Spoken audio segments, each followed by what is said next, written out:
Hello everybody. I want to talk today about receiving feedback. In the last video I talked about ways to be impactful in giving your feedback, but that's 50% of the feedback loop. The other 50 is how the receiver is going to receive it. So this message and these tips are for the individuals, the educators receiving feedback, and we all can learn and grow from feedback. I love to receive feedback where that helps me grow and to be better. And the first thing that I have to do, and I've had to grow into this, is listen to the feedback. Sometimes you enjoy hearing it because it's affirming feedback, and sometimes it's harder to hear because it's about changing your practice. But the most important thing is to make sure you listen. Don't interrupt, hear the full message, and then you'll be able to process and then ask follow-up questions if you need to. Be open to this feedback. The person giving you the feedback is doing it so that you continue to grow. The feedback loop is about professional growth. So make sure you're listening to that feedback and open to what the individual has to say. They've put the time in to come into your room. They've put the time in to really be thoughtful of how they're going to deliver the feedback.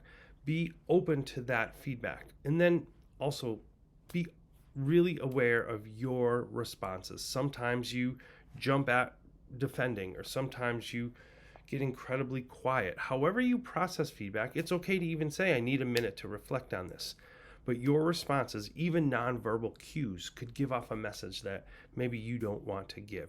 So make sure that being open is one thing, but also make sure that you are aware of your responses. And then when you do respond, just understand that now you became the individual giving feedback or asking questions. And speaking about asking questions, it's incredibly important that you understand the feedback and action steps given to you.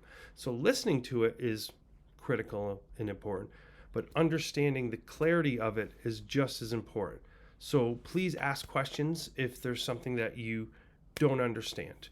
And finally, you have to reflect on that feedback that you're given. You have to then see how it will be transformed into your lessons and for your students. So reflect on it, decide how you're going to put that into practice, and then go ahead and do it. Because the purpose of this feedback loop is that your learners continue to grow through this feedback and process. So again, check through these. There's plenty of other tips about giving feedback, about other areas for observation and evaluation. I'll continue to add these to support your growth as well. Talking about giving and receiving feedback, feel free to shoot me an email to give me some feedback on tips or presentation style that'll help you receive these messages for your growth.